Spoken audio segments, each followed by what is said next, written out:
ఆరవ శ్లోకము. కర్మేంద్రియాణి సంయమ్యాయాస్తే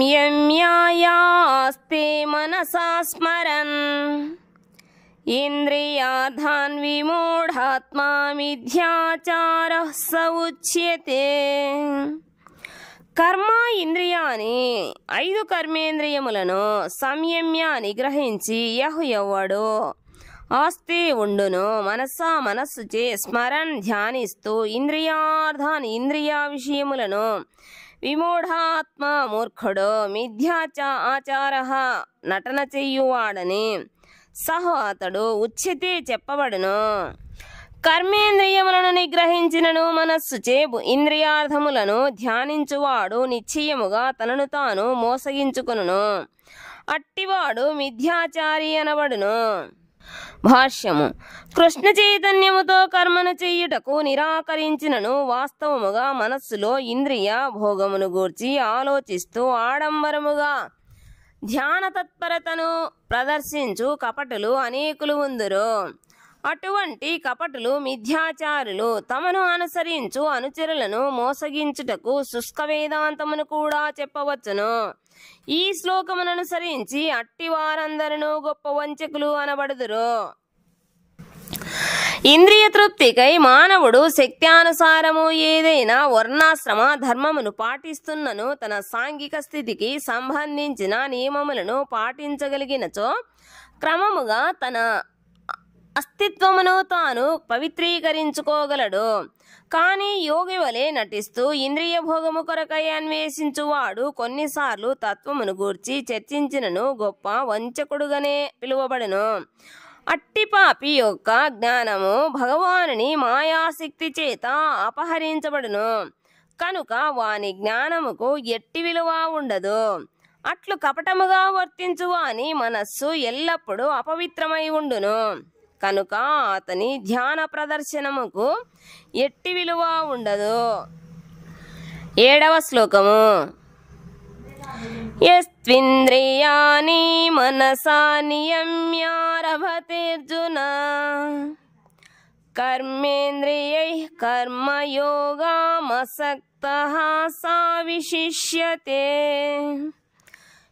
ఎవరు తూ కాని ఇంద్రియములను మనస్సుచే నిగ్రహించి ఆరభతే ఆరంభించును. అర్జున ఓ అర్జున, కర్మేంద్రియముల చేత కర్మయోగం భక్తిని ఆసక్తి లేనివాడై సహ అతడు విశిష్యతే అత్యుత్తముడు. ఓ అర్జున, అట్లు కాక మనస్సుచే క్రియాశీలక ఇంద్రియములను నిగ్రహించుటకు యత్నించి ఆసక్తి లేనివాడై కర్మయోగను కృష్ణ చైతన్యములో ఆరంభించు శ్రద్ధావంతుడు అత్యుత్తముడు. భాష్యము. యథేచ్ఛా జీవనము కొరకు ఇంద్రియ భోగము కొరకు కపటయోగిగా నటించుట కంటెను స్వధర్మమును నిలిచి భౌతిక బంధముల నుండి విడివడి భగవద్ధామములో ప్రవేశించుటకు యత్నించుట ఉత్తమ జీవిత లక్ష్యము. నిజమునకు విష్ణువును చేరుకొనుటయే నిజ స్వార్థగతి లేదా జీవిత పరమార్థము. ఈ జీవిత పరమ లక్ష్యమును సాధించుటలో తోడ్పడుటకై ఈ వర్ణాశ్రమ పద్ధతులు మనకు ఉద్దేశించబడినవి. గృహస్థుడు కూడా కృష్ణ చైతన్యములో నియమిత సేవ ద్వారా ఈ లక్ష్యమును సాధింపవచ్చును.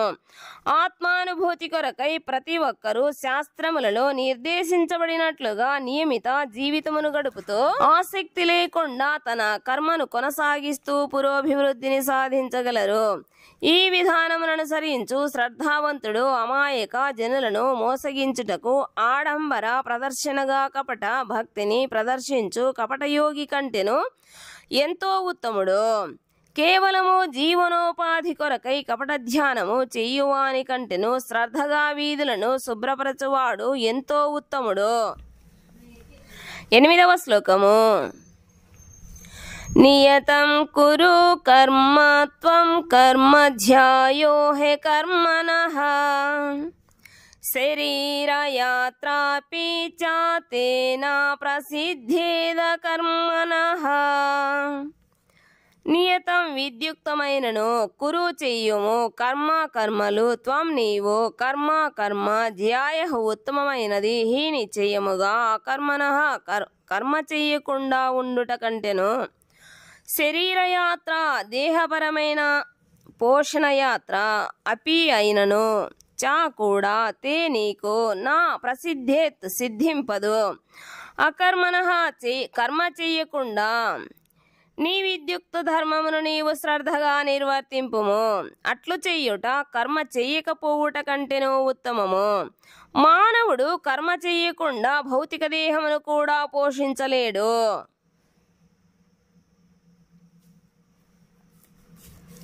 భాష్యము. తాము ఉత్తమ వంశముకు చెందిన వారమని గొప్ప పదవులలో ఉండడి వారమని చెప్పుకొనుచు ఆధ్యాత్మిక పురోభివృద్ధి కొరకు సర్వస్వమును త్యాగము చేసినట్లుగా మిథ్యా ప్రదర్శనలు చేయు వ్యాపార ధోరణి గల కపట యోగులెందరో కలరు.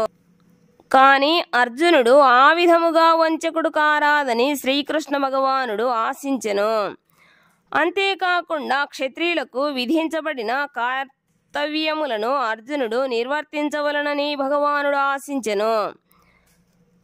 అర్జునుడు గృహస్థుడు మరియు క్షత్రియ యోధుడైనందున అతడు తన స్థితిలోనే నిలిచి గృహస్థుడైన క్షత్రియునికి విధించబడిన ధర్మ నియమములను నిర్వర్తించుట ఉత్తమ కార్యము.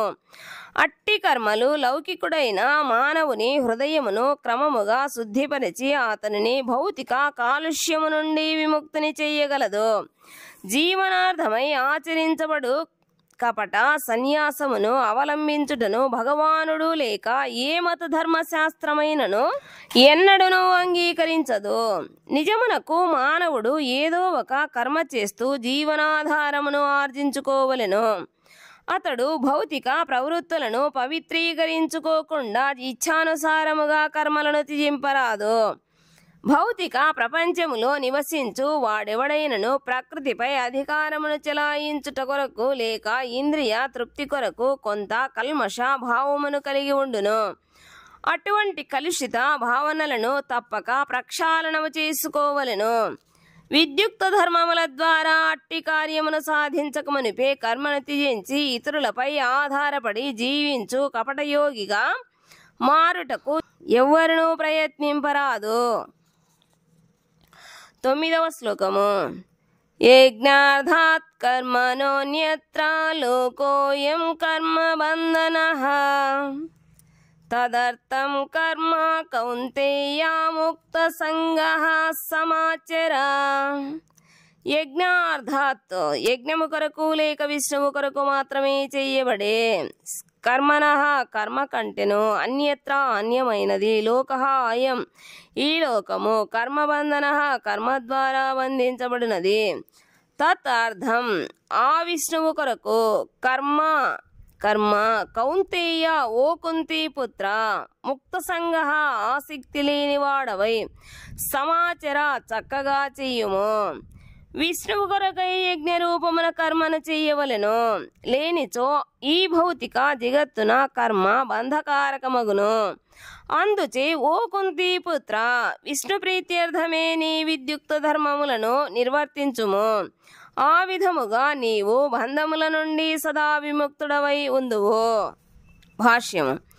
సాధారణముగా దేహపోషణ కొరకై మానవునకు కర్మ చేయవలసి ఉండును. కనుక ఆ ప్రయోజనము సిద్ధించునట్లుగా వివిధ వర్ణములకు గుణములకు సంబంధించిన విద్యుక్త ధర్మములు నిర్దేశింపబడినవి. యజ్ఞము అనగా విష్ణువు లేదా యజ్ఞాచరణము. యజ్ఞాచరణములన్నీ కూడా విష్ణు ప్రీతి కొరకై ఉద్దేశించబడినవి. యజ్ఞో వై విష్ణు అని తైత్తరీయ సంహిత 1:7-4 చెబుతున్నది. మరో విధముగా చెప్పవలెనని మానవుడు తనకు విధించబడిన యజ్ఞములను ఆచరించినను లేదా విష్ణు భగవానుని ప్రత్యక్షముగా ఆరాధించినను ఒకే రకమైన ప్రయోజనమును పొందగలడు. కనుక ఈ శ్లోకములో చెప్పబడినట్లుగా కృష్ణ చైతన్యము అనే యజ్ఞమును ఆచరించుటయే అగును. వర్ణాశ్రమ విధానము కూడా విష్ణు ప్రీతినే లక్ష్యముగా కలిగి ఉండును. వర్ణాశ్రమాచారవత పురుషేణ పరః పుమాన్ విష్ణురారాధ్యతే. విష్ణు పురాణము 3:8-8. కనుకనే మానవుడు విష్ణు ప్రీత్యర్థమే కర్మ చేయవలెను. ఈ భౌతిక జగత్తులో చేయబడు ఇతర కర్మ ఏదైనను బంధకారణమగును. ఎందుకనగా మంచి చెడు కర్మలు 2 రకముల కర్మఫలములను కలిగి అవి కర్తను బంధించును. కనుక ప్రతి ఒక్కరును శ్రీకృష్ణుని లేక విష్ణు ప్రీత్యర్థమై కృష్ణ చైతన్యముతో కర్మ చెయ్యవలెను. అట్టి కర్మలను చెయ్యనప్పుడు అతడు ముక్త స్థితిలో నెలకొని ఉండును. ఇది గొప్ప కర్మాచరణ కళ. ఆరంభములో ఈ విధానముకు నిష్ణాతులైన వ్యక్తుల నిర్దేశం అవసరమగును. కనుకనే మానవుడు కృష్ణ భక్తిని అనుభవపూర్వక నిర్దేశములో లేక ఎవరి సమక్షములో అర్జునునకు కర్మ చేయు అవకాశము కలిగెనో శ్రీకృష్ణ భగవానుని ప్రత్యక్ష బోధనలతో గాని నేర్పుతో గాని పని చేయవలసి ఉండును. ఇంద్రియ భోగము కొరకు కాకుండా శ్రీకృష్ణుని ప్రీతి కొరకై కర్మలన్నింటినీ నిర్వర్తించవలెను. ఇట్టి అభ్యాసము మానవుని కర్మఫలముల నుండి రక్షించుటయే కాకుండా క్రమముగా అది అతనిని భగవద్ధామముకు చేర్చగల మహోన్నతమైన ప్రేమతో కూడిన సేవాస్థితికి కూడా ఉద్ధరించగలదు.